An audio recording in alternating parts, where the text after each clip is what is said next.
अलंकापुरी पुण्यभूमी पवित्र कीर्तिनामको ज्ञानदाता सुपात्र कया टलिता महापुण्यराशी नमस्कार माझा त्या सद्गुरु ज्ञानेश्वरासी कुंडली उदया विठ्ठल श्री ज्ञानदेव तुकाराम रामकृष्ण हरी कुंडली उदया विठ्ठल श्री ज्ञानदेव तुकाराम रामकृष्ण हरी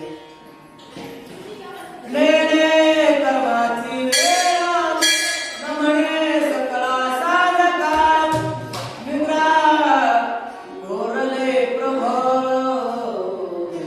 हनुमान स्मरेना ग्रंथकर्ते संत एकनाथ महाराज सांगतात, माय बापांनो, संत सज्जनांनो, पवित्र भगवंताची कथा आहे. श्रवण करणारे सर्व भाग्यवान आहात. रामचंद्र प्रभूंचा आणि राजा रावणाचं युद्ध सुरू आहे आणि युद्ध सुरू असताना नाथ महाराज सांगतात की वानर मोहाच्या आवरणामध्ये, कारण रावणाचं आवरण आहे ते मोहाचं, मोहाच्या आवरणाचा परिणाम नेहमी कर्माची वेळ होय. वारकरी पहाटे 4ला उठला पाहिजे, पण तो वारकरी 8 पर्यंत झोपतो. याचं कारण काय? काही जण एकंदर मला म्हणलं, महाराज आपल्याला रामायणाची अजिबात गरज नाही. का? देवानं भरपूर दिले वारीपठ्या, देवानं भरपूर दिले, रामायणाची गरज नाही. याला म्हणा अहंकार, रावणाचं मोह हे आवरण, आणि या मोहरूपी आवरणामध्ये पडलेला जीव कर्माची वेळ म्हणत नाही, सकाळ संध्याकाळ म्हणत नाही, आणि स्वहिताची त्याला अजिबात आठवणच उरत नाही असं सांगतात. आहार निद्रा भय मंजूर नाय पशूंच्या ताई समसमान ऐसे जिथे पशुदान पुंचे बिनदारी नाथ महाराज सांगू लागले, आहार, भय, निद्रा आणि मैथुन या गोष्टी माणसामध्ये आहेत आणि जनावरात सुद्धा आहेत. कुत्र सुद्धा झोपतो, कुत्र्याला सुद्धा भय वाटतं, कुत्र्याला सुद्धा मैथुन आहे. या सर्व क्रिया सर्व प्राण्यात आहेत, परंतु आपण काही वेगळे आहोत असं बिना शब्दाच्या प्राण्याला वाटतच नाही. माणूस त्या ठिकाणी मोहाच्या परिणामामध्ये अशा प्रकारचा घोरत असतो की त्याला काहीही समजत नाही. याचं कारण रावणाचं आवरण आहे आणि पुन्हा विनाशाकडे नेत असलेल्या किंबहुना जात असलेल्या जीवाचं ते लक्षण ग्रंथकर्ते सांगतायत. पशु भेडा विता परता पळे विषयी नरक वैर कंठाळे घोर नरकान्यादळे तरी कमळे अधिकची. आणि नाथ महाराज सांगू लागले, पशुला जर भेडवलं तर ते निघून जातं, महाराज लांब निघून जातं, पण माणूस पुन्हा पुन्हा झटकण्या विषयाच्या दारात सुखाची भीक मागणारे अज्ञानी जीव, भिकारडे जीव, विषयाच्या दारात सुखाची भीक मागण्यापेक्षा देवाच्या दारात क्षणभर जरी उभं राहिलं तर तेने मुक्तीचारी साधेला. परंतु समजत नाही आणि माणूस विषयाच्या दारातून मागे येत नाही. अनेक प्रकारची पाप अंगाला आदळतात आणि मनुष्य अधपाताला जातो. याचं कारण आहे अहंकार रूपी रावणाचा सोसाट्याचा मोहरूपी वारा आदळला की माणसाची दुर्गती होते असं सांगतायत. भोगल्या विषया पाठी पशुसी अल्पही ममता नुटी वा विषयी जनाचे नवनवस्ते गाणे मिठी अधिकाधिका. एकदा का विषय भोगले की पशु पक्षाला पुन्हा त्याची आसक्ती उत्पन्न होत नाही. काही उदाहरणं देता येत नाही. सांगायचं झालं तर लक्षात घ्या. काय सांगू लागले? अहो कुत्रा असेल त्याचे 10-15 दिवसच असतात बघा वर्षात. एरवी ते विषयात अडकत नाहीत. पशु पक्षी असतील त्यांना विशिष्ट वेळेतच विषय उत्पन्न होतो आणि ते तेवढ्या वेळेपुरतीच विषयाच्या अभिलाषात अडकतात. एरवी ते मुक्त असतात. होय, लक्षात घ्या, एरवी विषयी जीव मात्र रोज त्याच विषयात असतात. माणसं मात्र 24 तास स्त्री कामासक्तीमध्ये अडकलेले असतात असं सांगताय. संक्रत विषय भोगे करून पशुन पाहे परतोन विषयी जनाचे नवल कोण सगर्व जान सोडिना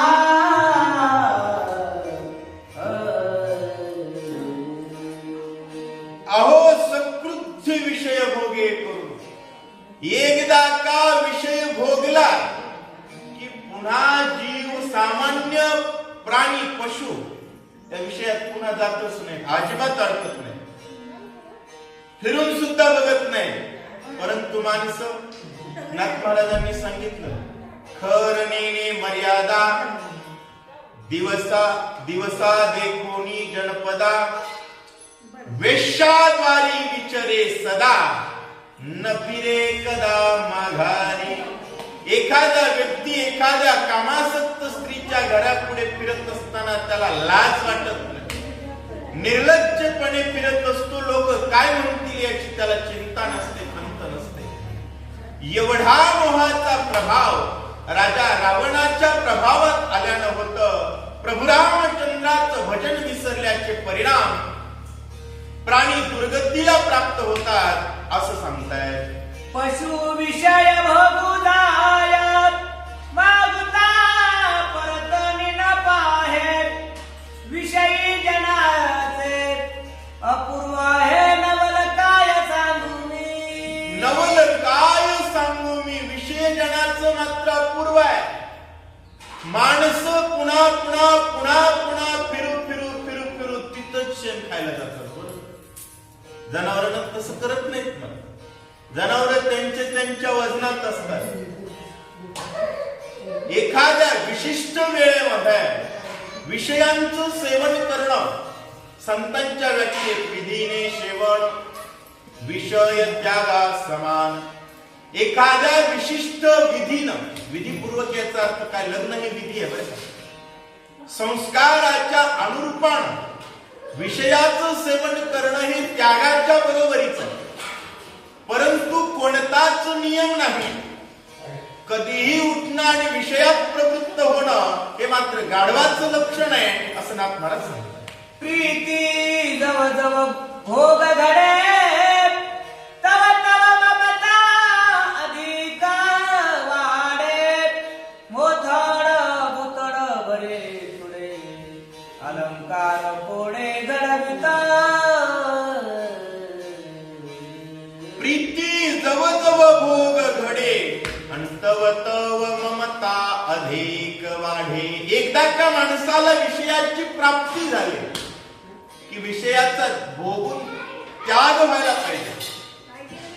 परंतु ममता वाढते आणि मग म्हणतो, बाई तुला काय दागिने करू, शेती किती दागिने करीत आहे महाराज. बरोबर आहे, माईचे दागिने किती बायकोला करीत आहे. हे सगळे प्रकार का घडतात?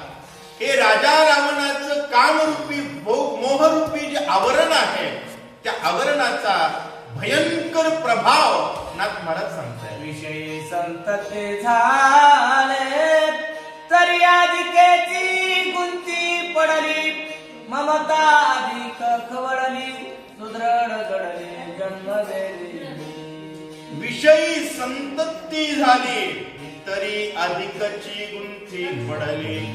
होय, विषयाचा भोग घेण्यासाठी लग्न केलं, पुन्हा सुटला का पुन्हा लेकरू झालं, पुन्हा लेकराच्या मोहात अडकला, पुन्हा लेकरू लग्नाला आलं, पुन्हा लेकराच्या लग्नात अडकला, पुन्हा नातू जन्माला आणि पुन्हा नातरुंडाच्या याच्या लक्षात नाही माझं आयुष्य जात आहे, माझं काय होणार याचा विचार करत नाही.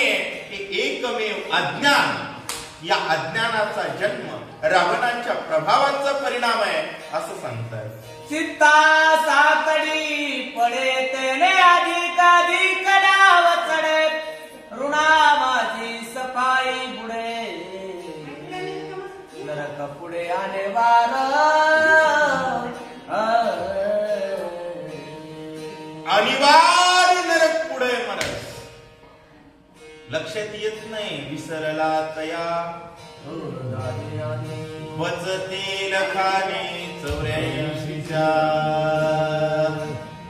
एका जन्मात जर माणसाला खायला एवढं लागत असेल, 84 जन्म 84 लक्ष योनीमध्ये फिरत असताना पोटासाठी काय हाल होत असते विचार करा. विसरल्यानंतर मात्र भयंकर यातना आहे, भयंकर कष्ट आहे. परंतु या कष्टाला विसरणं हेच तर अहंकाराचा प्रभाव आहे. मला सांगा, कोणाला माहिती नाही आपण मरणार आहोत म्हणून? प्रत्येकाला माहिती आपण मरणार आहोत. एवढं सत्य असताना सुद्धा माणसं मेल्यास काय होईल याची चिंता करत, उद्या खायला मिळेल की नाही याची चिंता करतात, पण मेल्यानंतर काय होईल याची चिंता करत नाहीत. याचं कारण अहंकार रूपी रावण आहे असं सांगतात. एका विषयाची ऐसी गती, अहममता नागविती, आळसी निद्रियाची स्थिती, तेही सकळ रीती सांगे. आणि नाथ महाराजांनी सांगितलं एका विषयाची ऐसी गती आणि अहममता नागविती. अहंकाराला मी आहे, ममता माझी आहे. बरोबर आहे.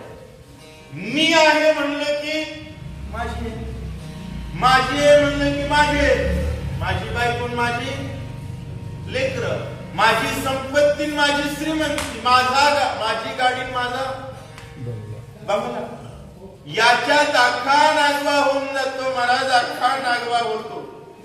आणि याच्यापेक्षा वेगळा एक प्रकार आहे, त्याचं नाव आळशी. आळशी तर लय विचित्र. आळशी लोकांचं काय काय होतंय, कसं कसं होतंय, आळशी लोकांचं काय काय होतं, कसं कसं होतं हेही सांगतो नाथ महाराज सांगतात.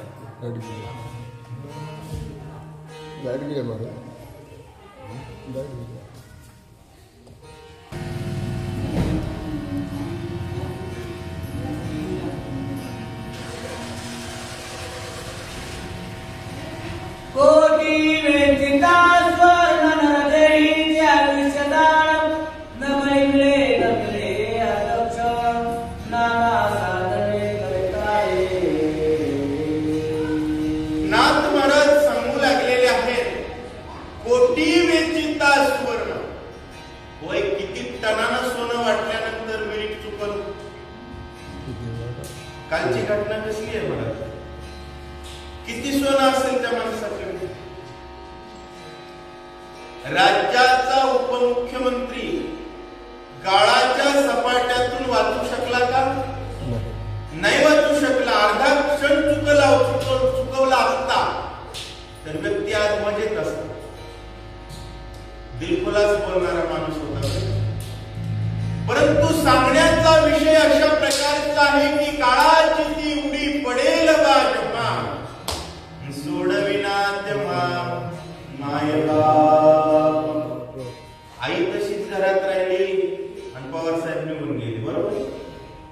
ज्याचं ठरलंय, जिथं ठरलंय, जसं ठरलंय त्यावेळी तिथं तसं जाणारच आहे. तरी पण कोणालाच वाटत नाही मी मरणार आहे. प्रत्येक जण म्हणतो देवाकडे उद्या जाऊ, भजन उद्या करू, झोप झाल्यास करू. बरोबर आहे. अशा प्रकारे झोपीमध्ये असतात आणि नरदेहाचं आयुष्य जातं आणि मग मात्र पुन्हा घोर नरकात जातात असं सांगताय. क्षीणता नाना साधनी सहसा न जयातने, न मिळे प्रयत्न कोणी, त्या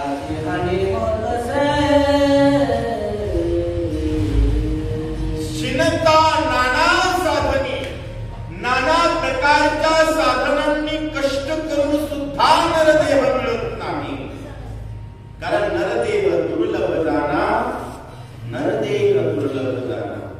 दुर्लभ आहे, लाभ होण्यात शक्य नाही असा दुर्लभ असणारा नरदेह. परंतु माणसं ते गमावतात याचं दुर्दैव आहे. त्रिभुवनामध्ये श्रेष्ठ असणारा नरदेह माणसं गमावतात. माणसं भजनाविना जगतात याचं आश्चर्य वाटतं बरं का. अतिशय विचित्रता आहे असं सांगतात. स्वेच्छावेचे विशेषे बनवी उसंत नाही क्षणोक्षणे विपाये उरे शेष म्हणून हे निर्गुणे सुषुप्ते. आळशी लोक विषय इच्छेनं भोगतात आणि विषयाच्या आसक्तीमध्ये 20 वर्षाचा तरुणाबाळ पोरगा लग्नाच्या चौरंग पाठावर उभा असल्यापासून ते दात पडेपर्यंत त्याला कधीच वाटत नाही मी म्हातारा झालोय. त्याला दात पडून नातू 20 वर्षाचा झाला तरी त्याला वाटतं मी आता 20च वर्षाचा. आणि त्याच भोगाच्या आसक्तीमध्ये तो प्रवृत्त असतो. याला या अज्ञानाचं कारण आहे. अज्ञान, अहंकार, आणि या अहंकाराच्या परिणामामध्ये आसक्त आळसी असलेला जीव विषय सेवनामध्ये व्यस्त असतो आणि यातून काही जे आयुष्य घडतं ते सुसुप्तीत निघून जातं. स्वप्न सुसुप्ती आणि जागृतीत तो नसतोच.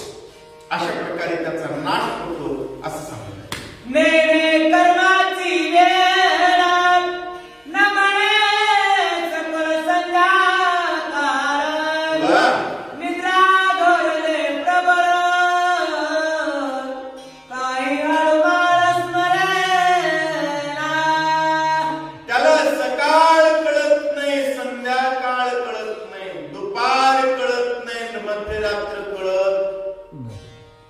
कर्म आणि अकर्म यातला फरक कळत नाही मला. चांगला आणि वाईट याच्यातला फरक कळत नाही. कोण्या वेळी काय करावं कळत नाही.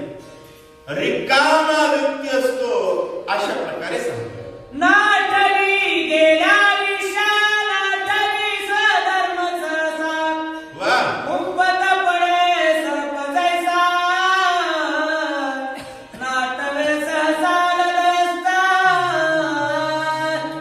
गेलेल्या आयुष्याची आठवण राहत नाही, स्वधर्माचं कर्म आठवत नाही. विचार करा आपल्या माणसांची हीच गत झाली. मुस्लिम लोक 5-5 वेळेस त्यांच्या प्रार्थना स्थळावर जातात. त्यांचं दुकान बंद करतात, बरोबर आहे. त्या बाजूच्या हिंदू पोरांना वाटत नाही आपण बी मंदिरावर जाऊ म्हणून. कटाळ्या बघत बसतोय मला त्याच्याकडे. अरे ती गेला तुलाही धर्म आहे ना, तू काय आवळातून पडला असं नाहीये. माणसाला शास्त्र समजलं पाहिजे. जीवन जगण्याची कला आली पाहिजे. अहो ते 5 वेळा जातात, पण आमचं पोरग 5 महिन्यातून एकदा येत नाही. किती बिल लागत असं. किती विचित्रता आहे ही सगळी. विचार केला पाहिजे.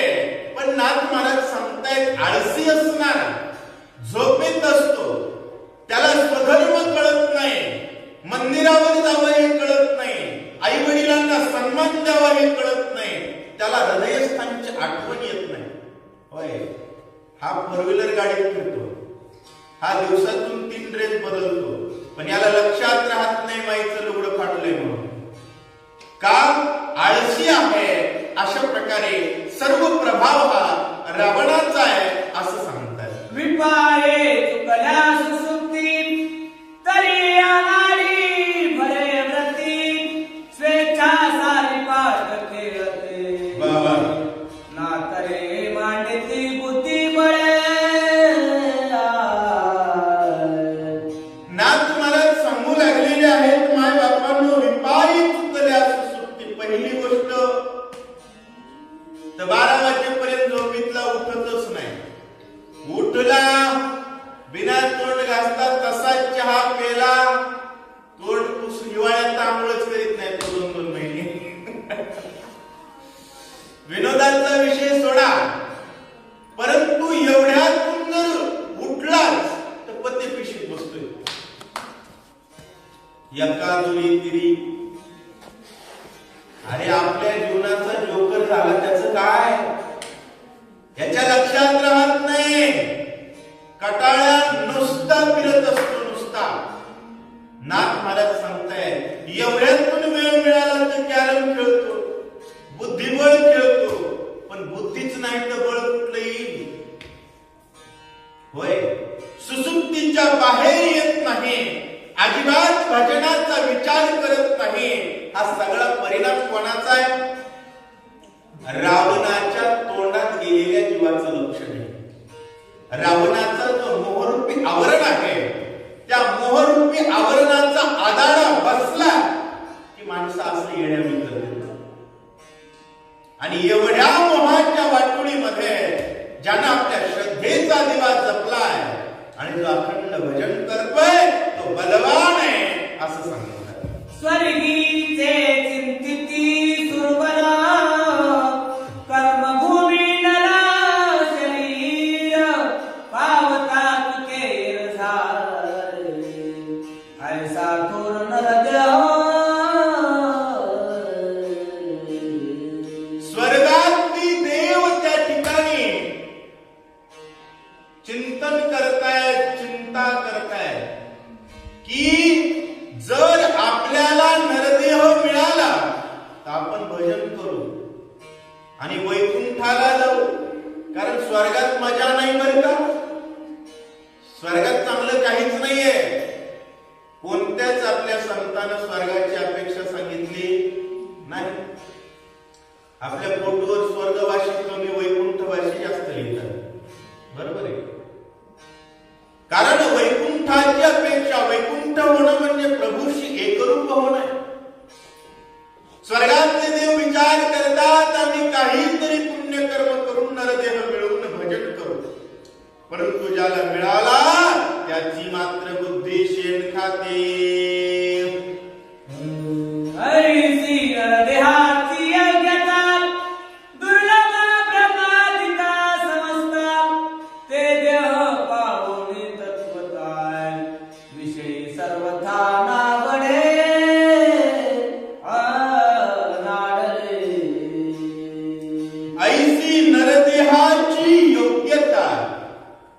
नरदेह ब्रह्मादिकाला दुर्लभ आहे. ब्रह्मदेवाने जरी विचार केला ना देवकऱ्या जन्म मिळावा म्हणून तर त्याच्या हातात नाही. आपण भाग्य आहे मला देवकऱ्यासारख्या गावात जन्माला. देवकरा गावाला साधं समजू नका. ज्या गावात 7 दिवस मोतीराम महाराज राहत होते, ज्या गावात गहिनीनाथासारखं तीर्थक्षेत्र आहे, ज्या गावात मोतीराम महाराजांची बजरंगबलीचं मंदिर आहे, मोतीराम महाराजांची समाधी आहे, ते गाव साधं आहे का? ज्या गावात दररोज रामायण चालतं ते गाव साधं आहे का? पण कसं आहे, किनगावच्या बाजारात दुकानं सगळीच आहेत, पण घ्यायचं काय? एक जण गेला पेड्याचा बॉक्स घेऊन आला, एक जण गेला 4 किलो काजू आणली आणि एक जणानं 90 पिऊन तिडी मिडी चवतणार. असं प्रकारे तसं प्रत्येक गावात प्रत्येक गोष्ट आहे. तुम्हाला घ्यायचं काय हे ज्याच्या त्याच्या कपाळात असलेल्या क्रेडिट कार्डवर चालत असतं. बरं, माणसाच्या कपाळात क्रेडिट कार्ड व्यवस्थित असावं. डेबिट कार्ड तर कोणाकडेही आहे, क्रेडिट महत्वाचं.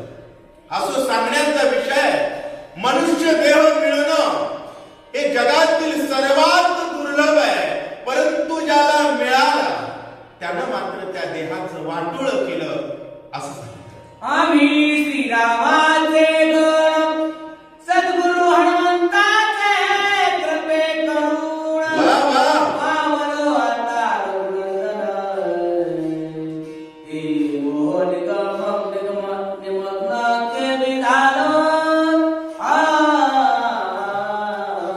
वानरांना आठवण आली आम्ही श्रीरामाचे गण आहोत. आम्ही कोणाचे गण आहोत? श्रीरामाचे. 26 तारखेला भारत काय झाला हो? 26 जानेवारीला गणतंत्र झाला. शब्दाचा अर्थ सांगू का? जय श्रीराम बोलणाऱ्यांचं राज्य. गणतंत्र या शब्दाचा अर्थ काय होतो? जय श्रीराम बोलणाऱ्यांचं राज्य. तुम्हाला आजपर्यंत कोणच सांगितलं नसेल. हा मी सांगतोय, आम्ही श्रीरामाचे गण. आणि गणतंत्र म्हणजे सत्ता. कोणाची सत्ता? जय श्रीराम वाल्यांची सत्ता. पण गणतंत्र होऊन 70 वर्ष लागली सत्ता यायला. लोकांना कळायला आम्ही रामाचे होतो. हे दुर्दैव कशाचं आहे? याच रावणाच्या मोहरूपी आवरणाचं आहे. अरे आम्ही हनुमंताच्या मागे चालणारे आहे. म्हणून गणतंत्र असलेल्या भारतात कोणाची मंदिर आहेत गावोगाव? हनुमंताची. हनुमंताच्या मागे चालणारे आहोत म्हणून हनुमंताच्या मंदिरात येऊन रामायण ऐकायचं असतं. मोठी परंपरा आहे. बघा, शपथ सांगतो, मी सांगितलेला एक एक शब्द 100% खरा आहे. किती टक्के? कोणी 99% म्हणत असेल तरी ते चुकीचं आहे. 100% सत्य. असो, अशा प्रकारचा सामर्थ्यवान आम्ही रामाचे आहोत. आणि रामाचे असल्यामुळं हनुमंताच्या ताकदीवरती आम्ही या मोहाचा नाश करू आणि रावणाला घरात घुसून मारू. भगवंताची माया विश्व संपूर्ण भुलविले तया. पाप रावणाची कपटचर्या सेना वानराची आमोहित.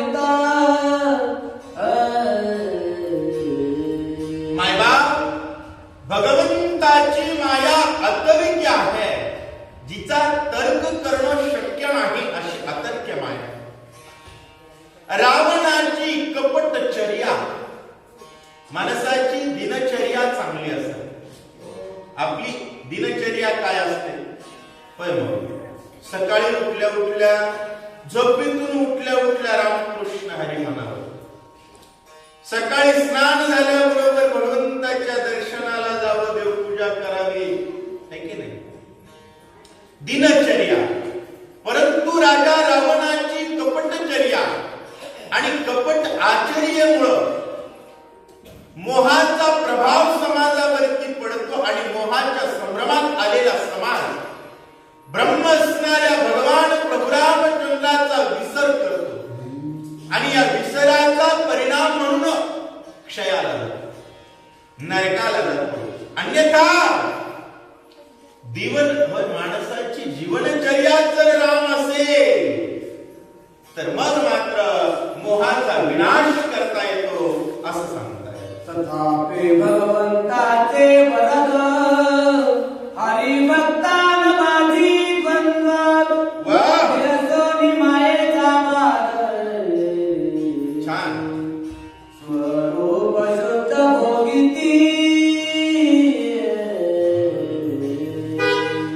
तथापि भगवंताचे वरद हरिभक्तान बाधे द्वंद्व. आखा महाराष्ट्र वेगवेगळ्या द्वंद्वानं भाजून निघाला. दुसऱ्या जातीचे माणसं बघितले की माणसं येड्यावरच करू लागले. पण आमच्या वैष्णवाचं कसं असतं महाराज? महाराज एका जातीचा, विनेकरी एका जातीचा, टाळकरी एका जातीचा, घोंगडे टाकणारा एका जातीचा, विठू माझा लेकूर. मला सगळ्यांना एका सूत्रात बांधण्याची ताकद जर कोणात असेल तर तो वारकरी संप्रदाय, तर तो वैष्णव संप्रदाय आहे. कारण हरिभक्तासी न बाधे द्वंद्व. द्वंद्वाची बाधा भक्ताला होत नाही. मायेचा बाध दूर करून भगवंताच्या शुद्ध स्वरूपाचा आनंद घेतात असं सांगताय. माझा हरिभक्ताकडे न पडे मायेचे साकडे. आपुल्या आपुल्याकडे निवाडे निजपदा. भगवान आपल्या भक्तावरती मायेचा प्रभाव पडू देत नाही. भगवान आपल्या भक्ताला आपल्याकडे घेतात. होय, लेकरू रडू लागलं, 2000 बाया माय असेल तर उचलून घे. आणि देवाचं तसंच आहे. या भयंकर मोह पाशामध्ये विभळत असलेले जीव, विषयोगी भुलले जीव, आता यांची कोण करील कीव. परंतु त्या विषय आसक्तीचा लवलेश न लागता अखंड भगवंताचं चिंतन करणारे जबरदस्त भक्त, त्यांना मात्र प्रभू आपल्याकडे घेत असतात. अल्पही अवघड होऊ देत नाही. अतिशय सुगम माया होय. एक एकची लीला करले, जे सर्व भावे मत बदले. तया ऐलीच थडिये सरले माया जळ. असं सांगताय. सूर्यासी भुवतात्म अल्पहीन पडे दुर्गम, ते भक्ता माया दुर्गम, अति सुगम हरिभक्ता.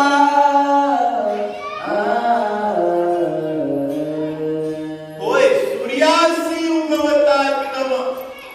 सूर्य उगवण्याची वेळ झाली आणि एक जण काठी घेऊन अंधाराला मारू लागला. म्हटला हे अंधार रात्रभर दिसना झाले, म्हणला काठीनच मारायचं. रात्रभर काठी आपली तरी अंधार तिथंच होता. परंतु सकाळ झाल्याबरोबर अंधार शोधायला किती पोलीस स्टेशनचे लोक पाठवले, अंधार सापडले नाही. कारण सूर्य उगवल्यानंतर तम राहत नाही. आणि प्रभुराम चंद्र भगवान की जय अशी गर्जना केल्यानंतर माया राहत नाही, असं म्हणतात. सुगम म्हणता साच दिसे, परी सत्य कडी दिशे सनसे, निज भ्रमे तेथे आभासे, निद्रावे से स्वप्न देवी. होय, सुगम म्हणता साच दिसे आणि परी सत्यत्वे निशेष नसे. माया करणं सोपं आहे असं म्हणायला गेलं तर माया समोर दिसते. दिसते की नाही? माया आहे की नाही? आहे. परंतु वास्तविक सत्यत्वाचा विचार केला तर माया नाही. भक्ताला माया नाही. माया नाही म्हणलं तरी तुकाराम महाराजांना लेकरं होती का नव्हती? होती. मग लेकरं तुकाराम महाराजांचं चित्त होतं का? म्हणजे सत्यत्वानं बघितलं तर माया नाही, वरवर बघितलं तर मायेतच आहेत. म्हणजे भगवंताचे भक्त मायेत दिसले तरी नसतात. संसारी असावे, चित्ती असो द्यावे. अशा प्रकारे निजभ्रमितेत आभासे. जसं भ्रमानं त्या ठिकाणी माया असल्याचा आभास वाटतो, जसं निद्रेत स्वप्न तशी संतास माया. सूर्य किरण पडे दृष्टीते, मृगजळाचा पूर दाटी, स्वरूप रूपी मुख होता सेवटी. भरत दाटी तवाती, सूर्य किरण न पडे दृष्टी, अंतै मृगजळाचा पूर दाटे. गाडीतून जावं लागलं ना तर रोडवरच पूर आलाय वाटतंय. बरोबर, दुपारच्या 12 वाजता. ते उन्हाची तिरंबी लक्षात येत नाही म्हणून रोडवर पाणी येवायचं. आणि ज्याला कळालं की उन्हाची तिरंबी आहे ते घाबरत नाही. नाहीतर एखादा ड्रायव्हर ब्रेक लागेल ना पाणी येऊन. रोडवर पाणी दिसतं की नाही? याला म्हणावं मृगजळ. आणि अगदी तशाच प्रकारे जसं उन्हाची तिरंबी लक्षात येत नाही, तसं संताजवळची माया नाही हे लक्षात येत नाही. मायेनं वेष्टीत संत दिसतात, परंतु भगवंताच्या नावाचा आनंद घेणारे महात्मे मायेच्या अलिप्त असतात, असं सांगताय. देवी रामाचे कपट संवेदन, क्षण एक मोहिनी हरिगण, पडता विवेक करी किरण, कुणाले पूर्ण भावत्तम. तसंच रावणाची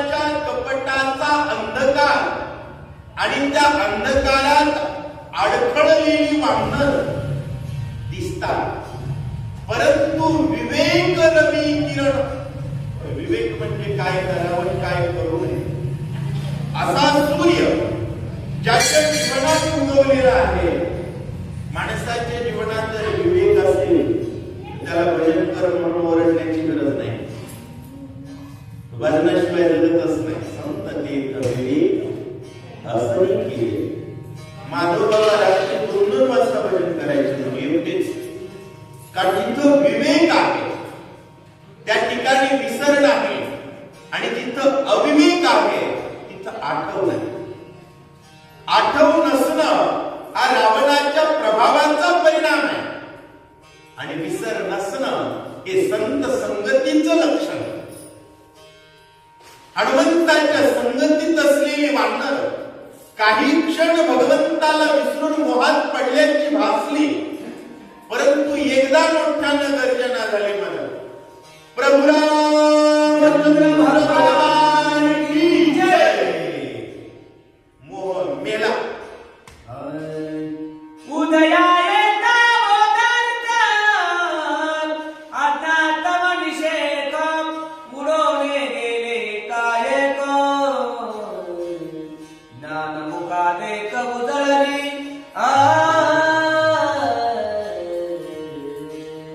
बोधार्थाच्या सामर्थ्यानं अज्ञान निशेष मेल. बोधरूपी सूर्य उगवला. अज्ञान मावळलं आणि ज्ञानाची सकाळ झाली. मला ज्ञानाची आणि ज्ञानाची सकाळ जर असेल तर अज्ञानाचा अंधकार झटकण्यात येईल का? याला काही कवा अज्ञानाचा अंधकार महिला. अज्ञानाचा परिणाम भाऊ भावाच्या अंगावर जातो. माणसं पहिलं मुलं असताना दुसरं का होऊ देतात? पाठी राखा भाऊ असावा म्हणून. खरं सांगा, भाऊ भावाची पाठ राखायला का भाऊ भावाच्या पाठी दणके दिले? कशाचा परिणाम? रावणाच्या अहंकार रूपी प्रभावात आलेल्या सामान्य जीवाचं लक्षण आहे. अज्ञान ही शत्रू आहे बरं का. जगाचा सर्वात मोठा शत्रू कोण आहे? अज्ञान. ज्ञान असेल, पाकिस्तानचा माणूस मदत करतो जय श्रीराम म्हणणारा असेल तर, आणि जय श्रीराम वर चित्त नसेल तर घरचं कामावर येते. लक्षात घ्या, जगातील सर्वात मोठा शत्रू जर कोणी असेल तर ते अज्ञान आहे. आणि अज्ञान केवळ संतांच्या संगतीत निरसलं जातं. एरवी मात्र त्रास दिल्याशिवाय राहत नाही. हनुमंताच्या संगतीत आहे म्हणून सुखी झाले असं. गोदार्काच्या किरणे देव राम प्राणिचे काय.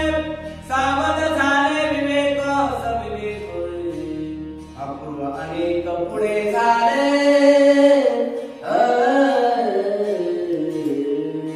बोधरूपी सूर्य उगवल्यानंतर ब्रह्म उडाला. ब्रह्म कळाला. विवेकानं सावध झाले आणि अपूर्व अनेक पुढे झाले. कारण एकानंतर एक रावणाचा पासा आहे. आणि एक सांगतो, जन्मलेल्या प्रत्येकाचं युद्ध रावणाशीच आहे. कारण प्रत्येकाच्या शरीरामध्ये रामचंद्र प्रभू आत्मस्वरूपानं आहे.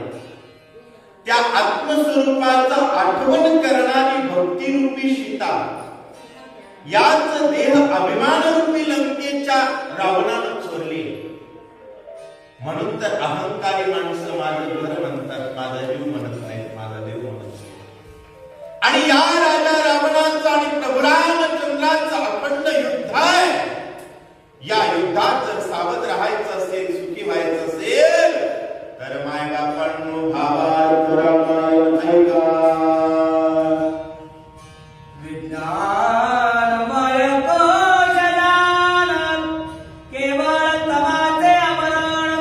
वेदिताची हरिकले पुढीलही जाणवे तिरे. आणि नाथ महाराजांनी सांगितलं विज्ञानमय कोश. कोणता कोश आहे महाराज? विज्ञानाचा. आणि आता राज्य कशाचं आहे? विज्ञानाचंच कोश कोश आहे ना सगळा. मोबाईल विज्ञान आहे की नाही? प्रत्येक गोष्ट काय आहे? विज्ञान आहे. आणि या विज्ञानाच्या प्रभावात राम विसरणं हे अज्ञान आहे. आणि या अज्ञानाचा अंधकारच आपल्याला सगळ्यांकडे दिसतो. प्रत्येक जण कोणत्या अज्ञानात आहे माणसाला लक्षातच येत नाही. मी मरणार आहे, मृत्यूचा विसर आणि सत्य काय आहे याचं ज्ञान नसणं, याला अज्ञान म्हणावं, याला अहंकार म्हणावं आणि यालाच अंधार म्हणतात. परंतु विज्ञानमय कोश ज्या ठिकाणी हनुमंताच्या संगतीत वानरांनी भेदला आणि वानर कुठे निघाले? रावणाला मारायला. रावण कुठे बसलेला आहे? यज्ञ करत आनंदमय आवरणात बसलेला. बाहेर तिथपर्यंत पोहोचण्याच्या आधी वेगवेगळी आवरणं रावणानं टाकलेली. ही वानर कशाच्या बळावर भेटतात? एकच बळ. कोणतं? प्रभू रामचंद्र भगवान की जय. नाम बळे असम साहस करता विवेक सावकाश काला तवाचा हे रास स्वप्रकाश ते जगती. नाम बळे असम साहस. एक लक्षात ठेवा, नावाचं बळ मोठं आहे. माणसाजवळ ज्ञान असो की नसो, नाम असलं की जमते. महाराज पुस्तकावर ज्ञान महत्वाचं. हो, ज्ञान महत्वाचं आहे. पण समजा एखाद्याच्या गळ्यामध्ये भाजपचा पट्टा टाकला. उदाहरण सांगायचं, अशी पट्टी टाकली कमळाच्या फुलाची.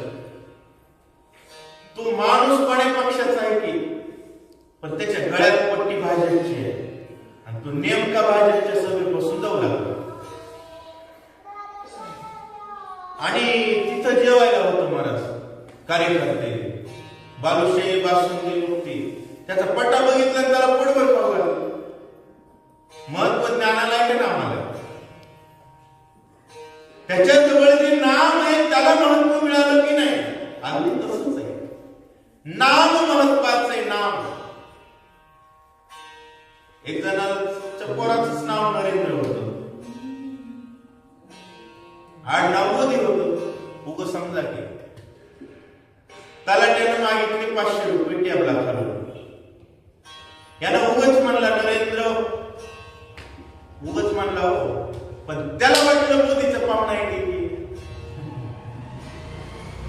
वाचला की नाही 500 रुपयातून. आणि ते पुन्हा 500 मागल का? असंच आहे. जय श्रीराम म्हटलं की यमाला वाटतं बाबू ही रामाचं आहे. हात लावावं तर रट्टे आपल्याला वरून नोकरी जाते. त्यामुळं बळ कशाचं आहे? नामाचं.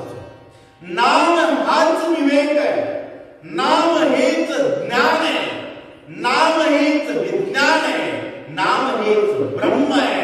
आणि या ब्रह्म सामर्थ्यानं वाढणार भ्रमाचा नाश करतात. विवेकाच्या निजदेती निजकिराने सिद्धिपुटी उडोनी गेला उठाउटी. जे रवींद्र ते मृग जला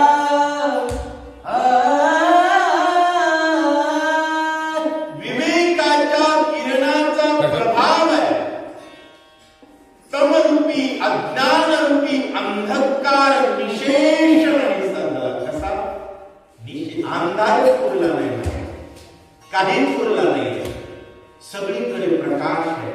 आणि प्रत्येकाला जर मला सांगा विवेक कळला, विवेक काय सत्य काय मिथ्या, विवेक काय आहे या जगामध्ये? ब्रह्म सत्य, जग मिथ्या, एवढंच विवेक आहे. ज्याला हा विवेक कळला तो भावाचा तुला टोकरेल का? नाही टोकरेल. ब्रह्म सत्य जग मिथ्या ज्याला कळलं तो परस्त्रीचा अभिलाष करेल का? दारू पेल का? मांसाहार करेल का? सगळ्या प्रश्नाची उत्तर एकच आहेत, विवेक. आणि या विवेक रूपी सूर्य उगवला हनुमंताच्या संगतीत नामस्मरण घडलं. आणि परिणामी रावणाच्या सर्वच मोहपाशाचं छेदन वानर करू लागले असं म्हणताय.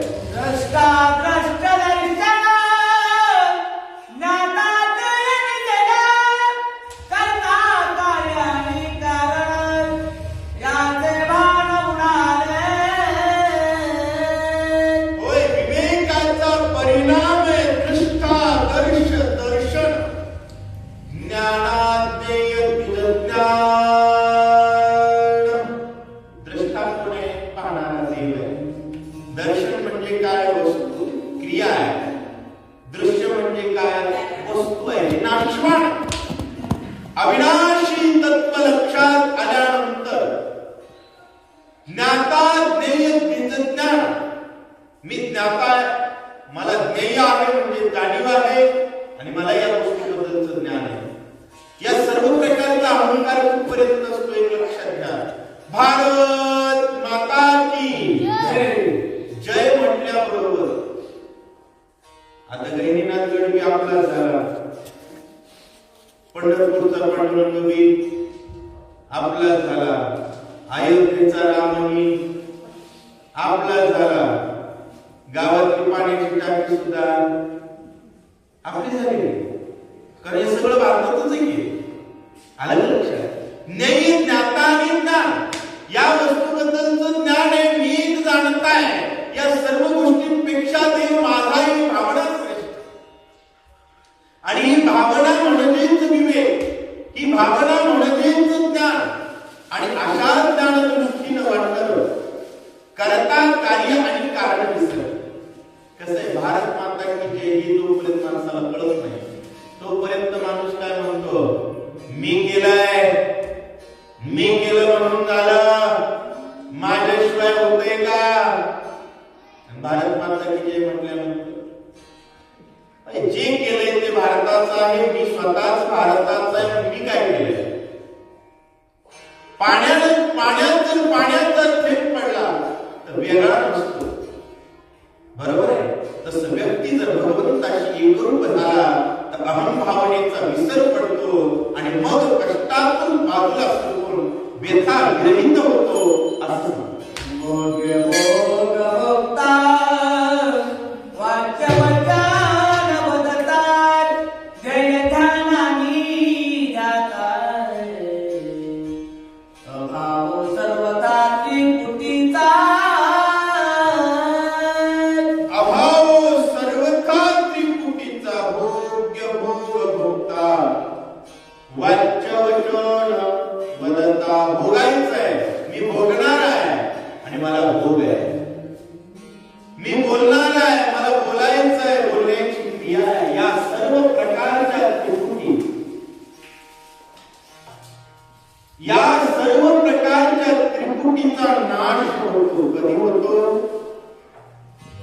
म्हणतात.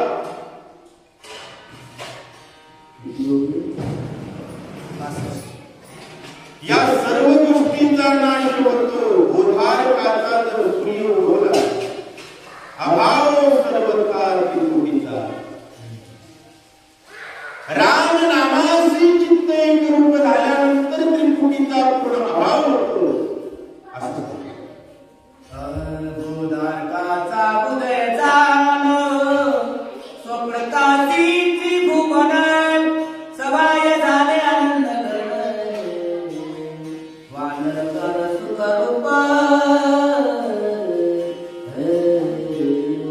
वानर सुखरूप बोध अर्काचा सूर्य उगवला. सरळ सरळ या शब्दाचा अर्थ होतो विश्व स्वधर्म सूर्य पाहो.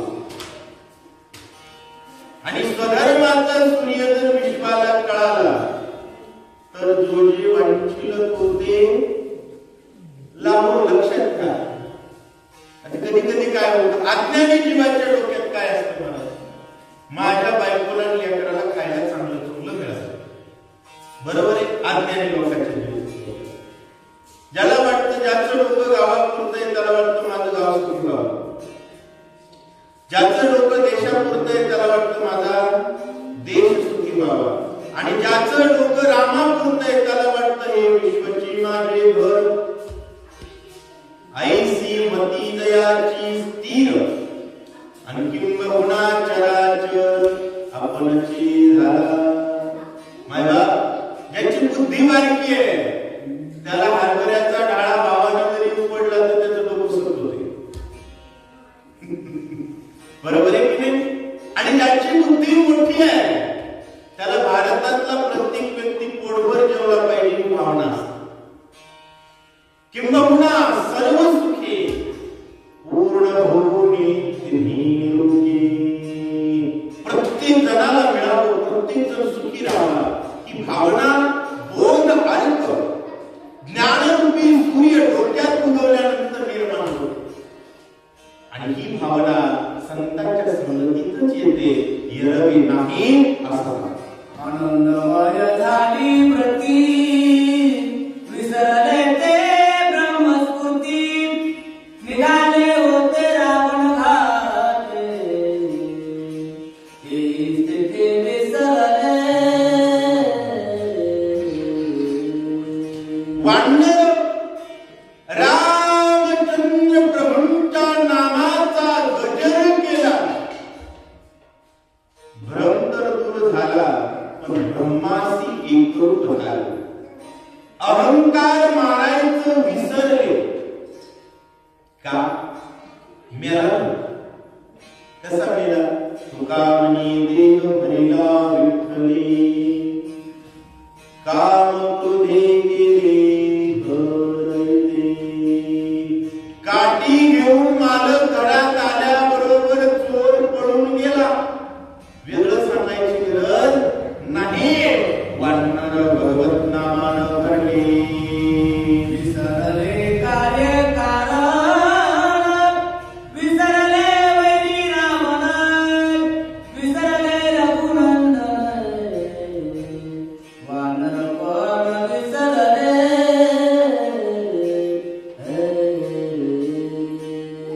कार्य विसरले, कारण विसरले, रावणाला विसरले, राम विसरले आणि आपण वानर हे पण विसरले.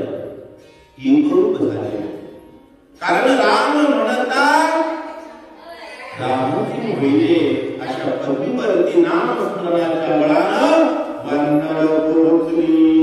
कार्यालागी जाणं रावणाती विचक्षण रचले आनंदावर हो निर्विघ्न साधा बजा.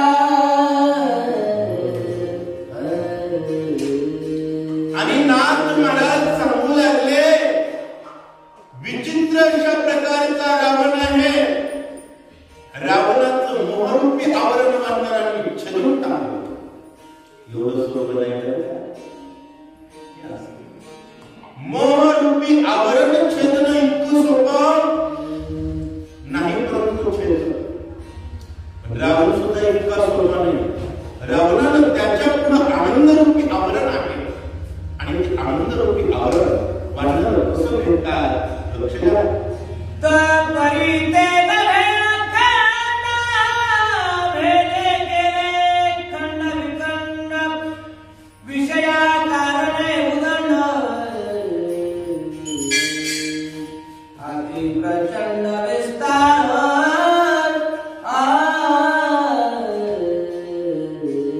आणि नाथ महाराज सांगू लागलेले आहेत की रावणानं आनंद आवरण रचलेलं आहे.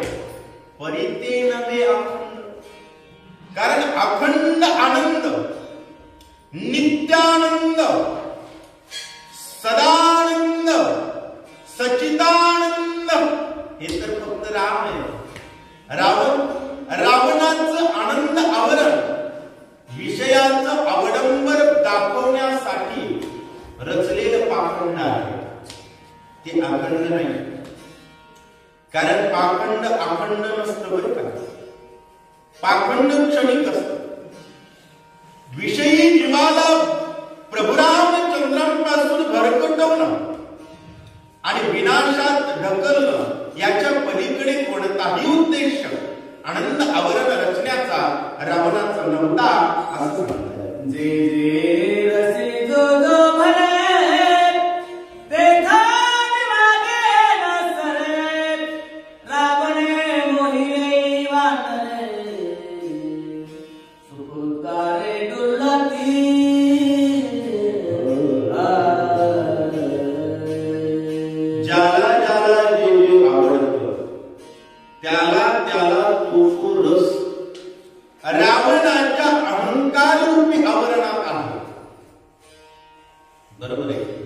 माणसाला सुद्धा त्या आवरणाची अपेक्षा येत असते. कोणता अहंकार रूपी आवरण? मोह माझं आणि माझं मिळाल्यानंतर मी असं खाईल तसं राहील, हे जे आवरण असतात विषयाच्या रसाचे, त्या आवरणाचा विषय महाराज सांगू लागलेले आहेत. रावणानं वानर डुलू लागले, कारण अहंकारी व्यक्तीच्या जवळ गेल्यानंतर क्षणिक निभवलेला औपचारिक शिष्टाचार सामान्य जनाला संमोहित करतो. माझ्या शब्दाची परिभाषा लक्षात येते. एखाद्या अहंकारी व्यक्तीच्या घरी जर आपण क्षणिक गेलो तर तो जो आपल्या स्वागताचं नाही स्वागताचं वरवरचं अवडंबर आणतो, ते म्हणजे रावणाचं आनंद आवरण. त्याच्या पलीकडे रावण निघू शकत नाही. सामान्य जीव तिथं अडकतो, परंतु ज्ञानी जीव त्या आवरणाचा भेद कसा करतो लक्षात घ्या. जे रसी जो जो भरे ते तो निमागे न सरे, रावणे मोहिले वान सकल रसाचे निज सार, ब्रह्मरस परिकर विवेक पावले वान, गुरु कृपा सार निज बळे. नाथ महाराज सांगू लागले, बघा सकळ रसांची निज सार, सकळ रसाचे निज सार, ब्रह्मरस परिकर विवेक पावले वान, कृपा सार निज बळे. गुरुच्या कृपेच्या बळावरती वानरांना सार कळालं, सार. नाहीतर आज कलियुगात काय झाले लोकांचं. अगोदरच्या काळात होय मतदानाला 500 रुपये द्यायचे आणि जय श्रीराम वाल्याला मतदान केलं. मतदान केलं गेलं, मतदान झालं तरी 2000 अकाउंटला आहे. अखंड कोण नाही आहे. जय श्रीराम वाल्यांना एकदाच बहिणीने निवडून दिलं होते, 1500 महिन्याला द्यायला. आणि बाकीचे मतदानाच्या दिवशी देत होते, मतदान झाल्या दुसऱ्या दिवशी वसुलीला येत होते. विनोदाचा विषय वेगळा, सत्य काय कळलं पाहिजे, वास्तव काय लोकांना समजेल अशी वरची उदाहरणं देतो. नाथ महाराजही आपल्याला तेच समजून सांगतायत. गुरु कृपेचं सार आणि विवेक जर समजला तर आनंद कोण देतोय आणि दुःख कोण देतोय हे कळतं. बरोबर आहे. आनंद कोण देतो? जय श्रीराम वाला आल्यापासून रस्त्याला खड्डा नाही, वाहनानं पोटाचं पाणी हलत नाही. आधीचे देत काय होते, एकाही गावाला लाईट नव्हती, 12-12 घंटे लोड शेडिंग होती. सांगण्याचा अर्थ काय, त्याला विवेक आहे त्याला कळतं, अज्ञानाला मात्र ते लक्षात येत नाही असं सांगताय. त्याही माझी आतर्कदान वैसरासे हरवन, तिने सांभोळी निंदान करी हवन अति यत्नत्वे. करी हवन अति यत्नत्वे अशा आनंदाचं आवरण केलेलं आहे. त्याच्यात मध्ये जाऊन कोण बसलाय? अभिमानी रावण. उदाहरण सांगू का? अभिमानी लोक धराटे असे मध्ये खुर्चीवर बसलेले असतात कार्यकर्ते, खाओ पिओ टन टन दन दन महाराज आहे की नाही.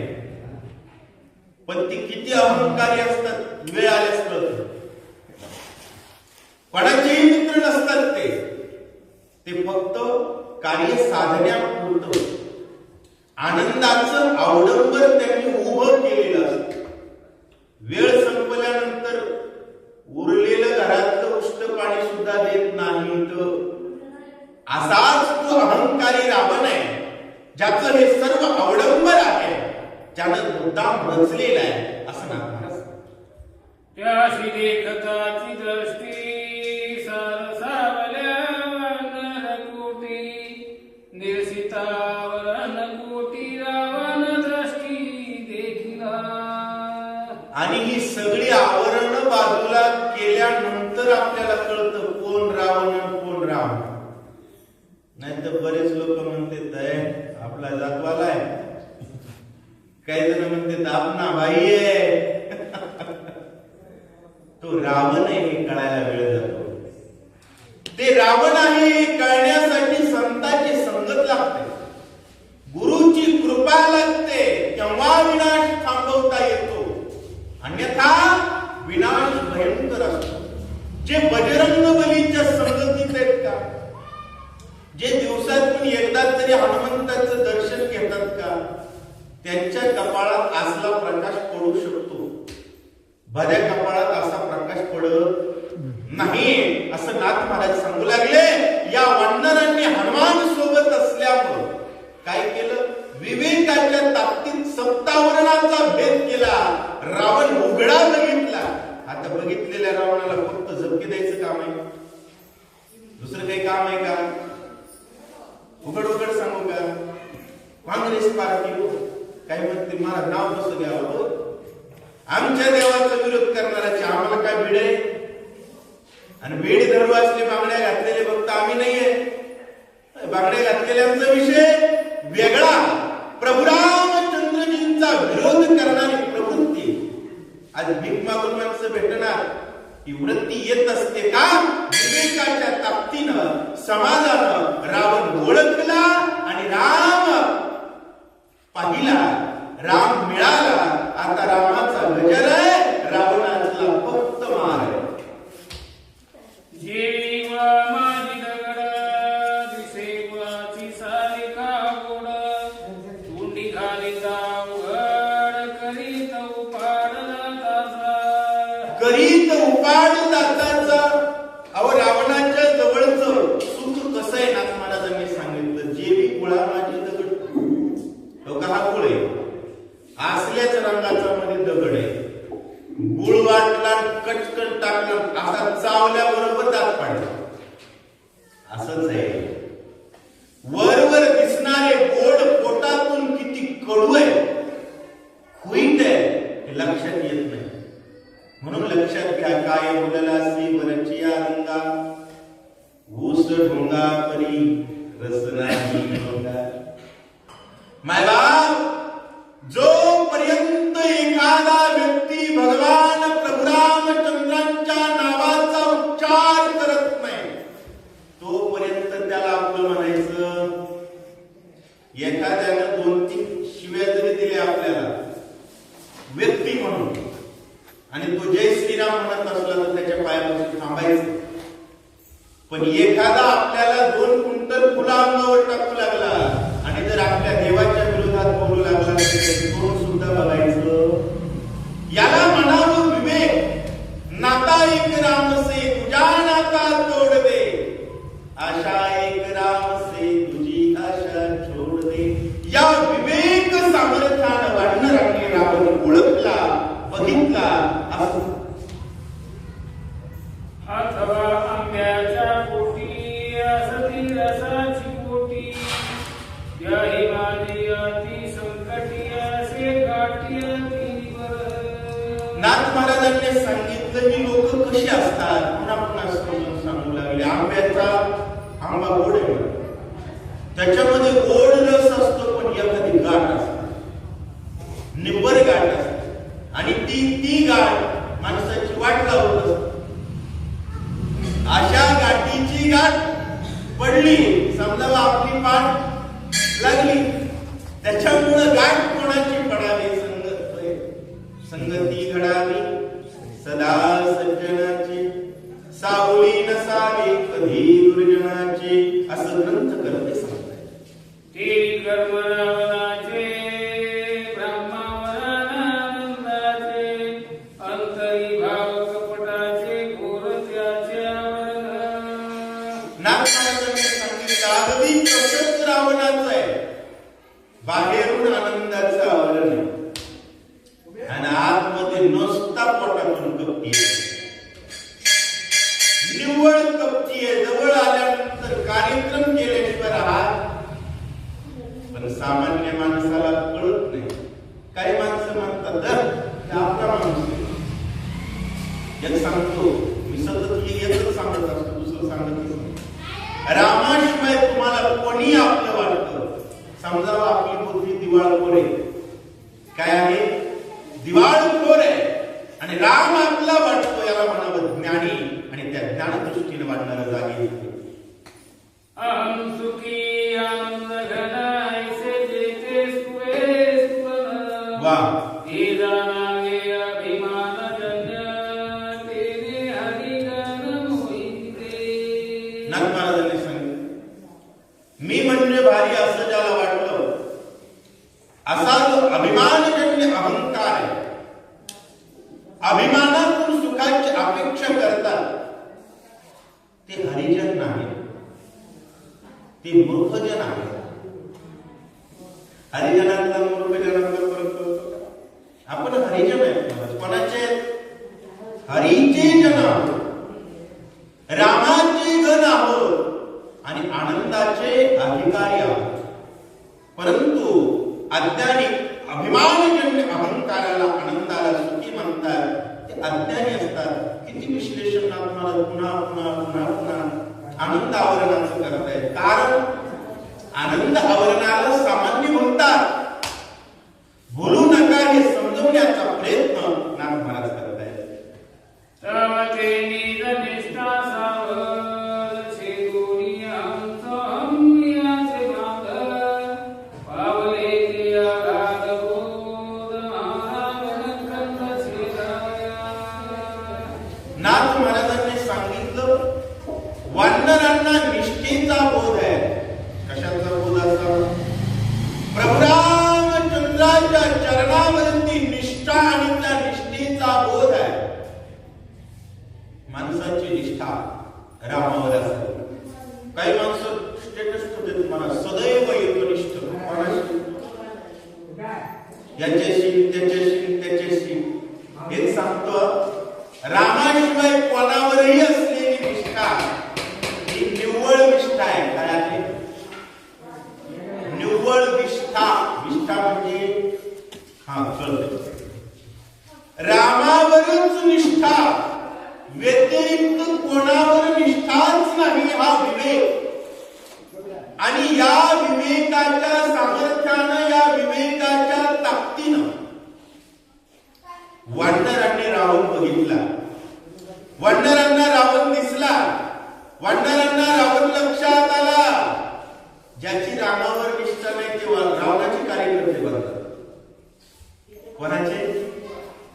रावणाचे कार्यकर्ते बनतात. परंतु ज्याची रामावरती निष्ठा आहे, त्या वानरांनी, त्या सामर्थ्यवान सज्जनांनी रावण ओळखला.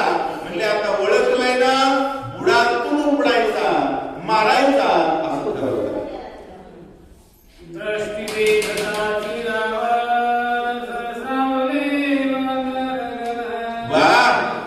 गती खवले हुताशन देवी वानर. वानरांनी रावण बघितला, असे खवळले महाराज. जसं तूप टाकल्यानंतर अग्नी भडकतो, तसं रावण बघितला की वानर. शत्रू समजल्यानंतर माणसाचं रक्त खवळलं पाहिजे. आणि शत्रू कधी समजतो? राम आपला वाटला की शत्रू समजतो. राम आपला नाही किंवा आपला आहे हे लक्षात नसेल तर शत्रूच मित्र वाटतो आणि घात होतो. रावण लक्षात आला. लक्षात आलेला रावण मारण्यासाठी वानरांचं रक्त असं सळ सळ सळ सळ करू लागला. वानर मारण्याचा प्रयत्न करताय. माता वाहुनी कुक्षाटी प्रसले यज्ञवाटी. रावण देखोनी दृष्टी दोरी पुष्टी वैल्या. वानरांनी रावणाला बघितलं, शब्दवरी केले. मला शरीर असं लटलट लटलट लट वानराचं करू लागलं. यज्ञ करत असलेला रावण बघितला. यज्ञ म्हणजे काय? त्याचा स्वार्थ हो. रावण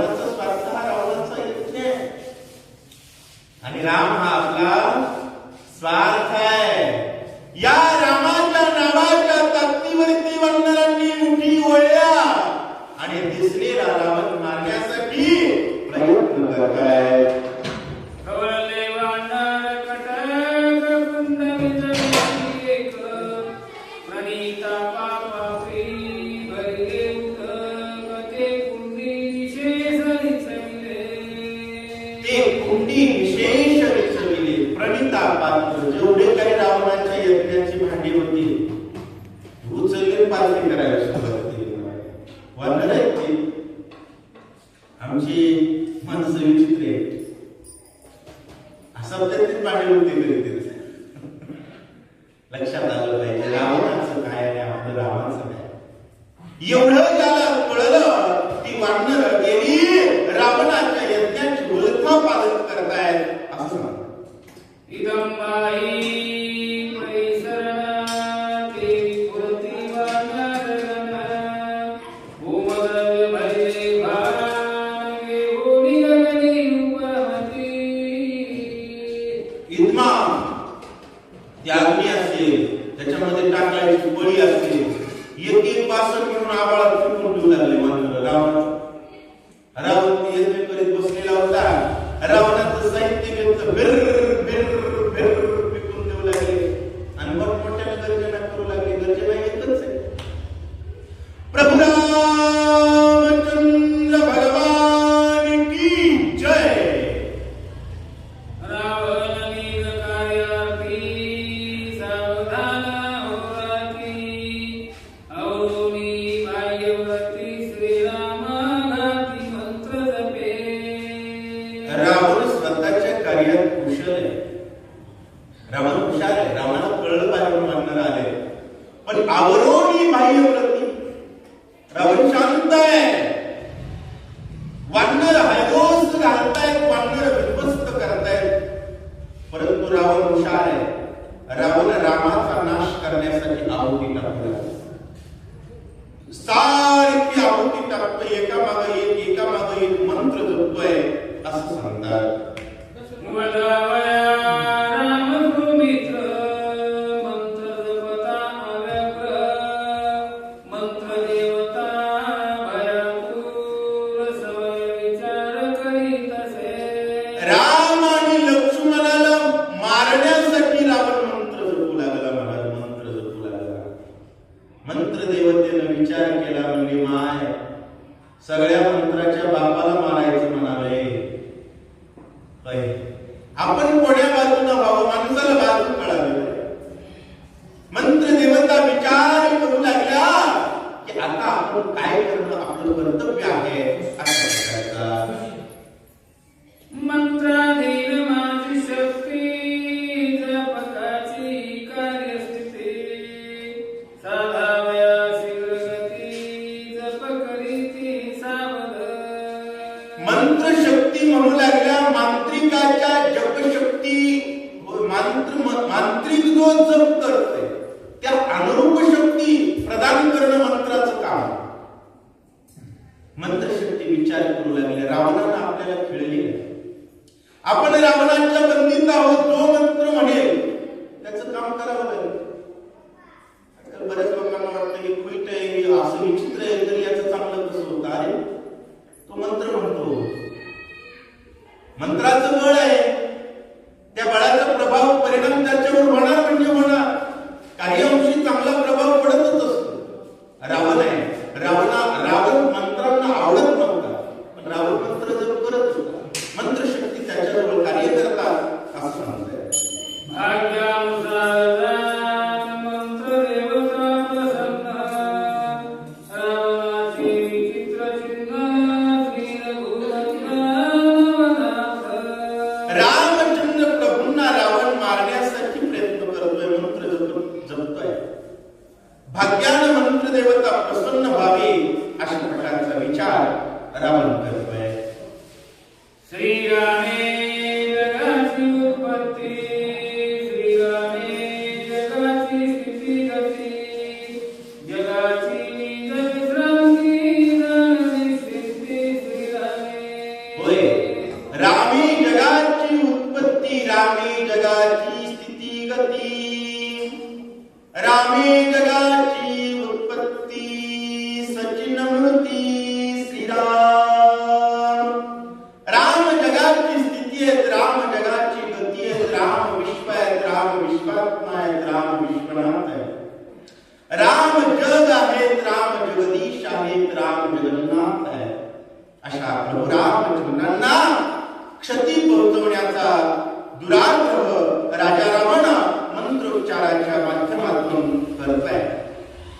मंत्र देवता समस्ताना रामरसामध्ये सामर्थ्यवंता कैसे होय त्याच्या घाता मूर्ख तत्वता आणि नाथ महाराज म्हणू लागले सर्व मंत्र शक्ती या राम रसामुळे सामर्थ्यवान आहे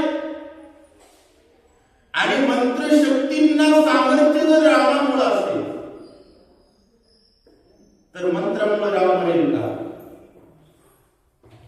मरेल का? एक जण म्हणला पाणी टाकून समुद्रालाच बच्चे देऊन मारतो. काय म्हणला? गावीनं पाणी टाकून समुद्राला बच्चे देऊन. आता समुद्र गुच्छी दिल्याने म्हणत असतो का समुद्र बारावीच्या पाण्याने बुडत असतो, परंतु असा प्रयत्न करतो तो मूर्ख असतो. हे वेगळं सांगण्याची गरज. म्हणून नाथ महाराज म्हणू लागले रावण मूर्खो का बादशाह आहे असं सांगतात. राम जगाचे जीवन त्याचे करितान भाग्योन्मुख झाले जाण सवय रावण मरेल. राम जगाचं जीवन आहे आणि त्याला मारण्याचा विचार केला त्याच दिवशी रावण भाग्य विन्मुख झाला.